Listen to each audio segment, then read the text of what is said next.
Blessings to you on YouTube, on Facebook. Blessings to your family this morning. While we slept and slumbered last night, God took care of us. So let's give the Lord a clap offering this morning on this beautiful Sunday morning while the sun is shining out there. My God.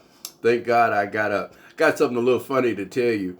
I was getting ready to study last night, and the Lord hadn't dropped anything in my spirit. And sometimes He wait right up until I'm getting ready to go on the air and give you what God gave me to give to you. And I got a little hungry last night. And I said, well, I don't want to cook nothing, I'm going to just grab me a little something. So I go in the kitchen. You know how you do. You look in the refrigerator, you look up in the cabinets, trying to find something to satisfy your taste buds at this particular time of the night. Now, I'm pretty tired. I just took a couple of Alka-Seltzer Plus. I had got a little cold. And I fell asleep. And the sleep was so good.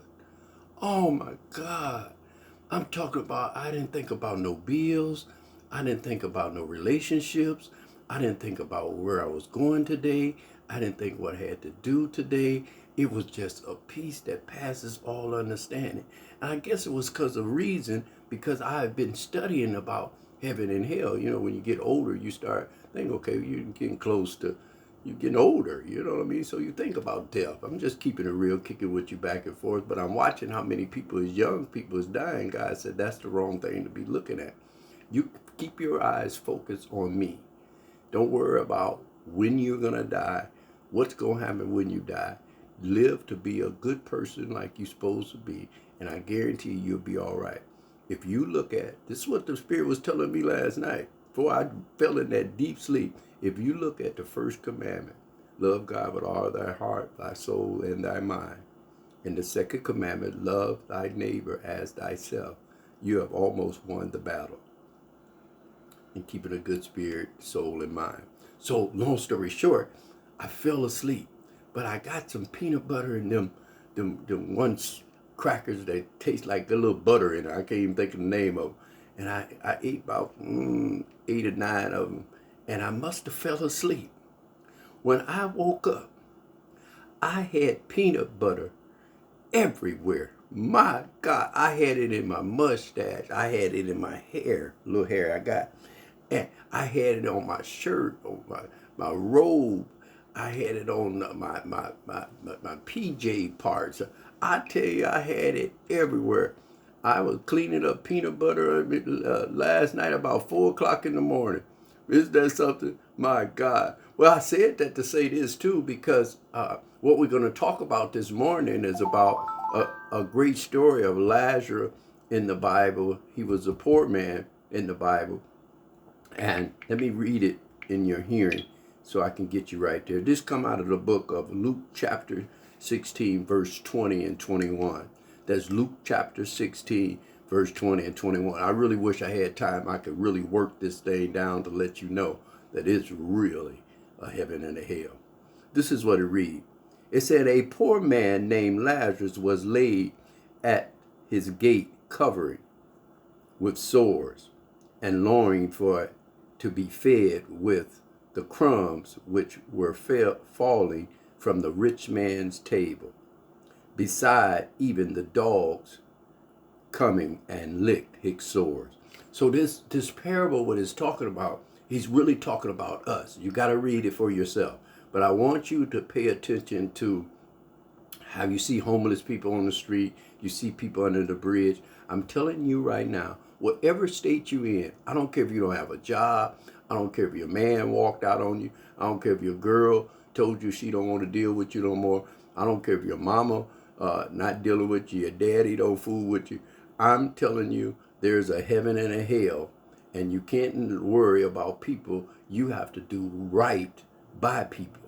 And you all are rich wherever you are. I don't care if you're under a bridge. I don't care if you're in the jail cell. You are still doing better than a lot of people is doing. Number one, you got your health and strength. That would be the number one thing. Number two is that you are richer than so many other people. So this parable is talking about be careful how you treat people when they're under you. Let me say that again. Be careful how you treat people when they are under you, when you figure that you have more than them. We have got to be careful in this parable because it lets us know that heaven and hell is real. And I want you to read it for yourself, because here's the thing.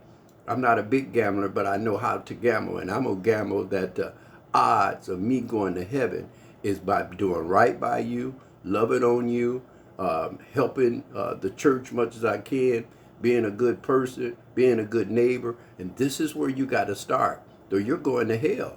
And it's right here in this book. And it talks about that Lazarus, the poor man, and the rich man dressed in purple died at the same time.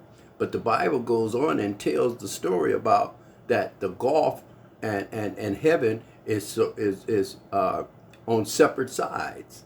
And the gulf is really deep. You can't, it's too wide to go across and too deep to go over. So it's a big gulf. And the Bible said that Elijah was hollering over to Abraham. So that lets me know that you will see some people. You're going to see your people again. And the man with the swords, the poor man, when he woke up, and even in the story that the movie that I watched, he woke up and he looked at his hands, and wasn't no swords there no more. So now let's go deep.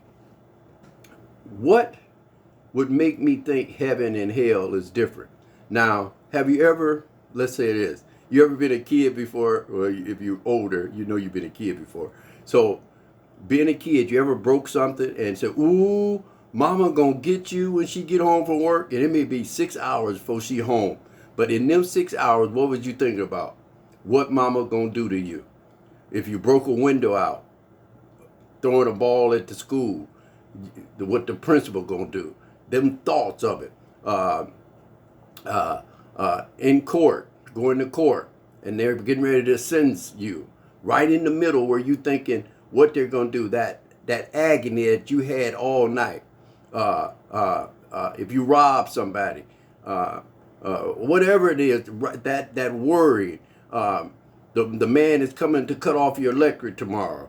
You're getting your gas cut off. All of them, that thought right there, what about, mama, I get the man coming over here to cut my electric off. Mom, can I get $60? Because he been I'm gonna have to pay $430. Mom, can, right there where that's bothering you, girl, he cheating on me again. I don't know what's gonna do. And right there where that's bothering you, that's what hell is. Everything that bugs the heck out of you, that needles you, that get on your nerve, that you can't stand. Okay, let's go deeper. Let's go deep. Diagnosed, went to the doctor, and they got to run lab work on you, and you're waiting for to get the diagnose of it. All that day before you get the diagnose, you're thinking about it. It's just bothering you. Can't even function. It just keep coming back in your head. That's what hell is. It get in your mind. It's going to be in your mind, and you're constantly pain when you go to hell. You're going to constantly get things bugging you. It's going to be in your mind, if that makes sense. That's about as close as I can think. So you know what I'm going to do? I'm going to keep on reaching for the top and work this Bible till I can't work it no more. And be nice to you all guys out there, and to the people that's a little lower than me in different ways. I'm going to try to help them as much as I can. So I thank God for Jesus. And I thank God for you all out there. And I love you guys out there. You guys keep loving on each other. Let's take this to another level. Let's try to help somebody. And just do a little test today. How much money you spend on Friday and Saturday night, this is going to determine where you are with God. Don't move that 100 out of the way at the offering time. And move that 50. And move that 20. Move that 10 out of the way. Grab that 5 and then get to thinking that's too much, and grab them $2 and put it in the offering. Now you think, what do God think about you? Because you made it rain last night. Isn't that a good word? I love you all. Be blessed out there. Say something to your pastor. Tell them that Pastor Dickens said, hey, and I love you guys. You guys be blessed. And I know one thing. If you work this Bible, I'll see you on top. Love you all.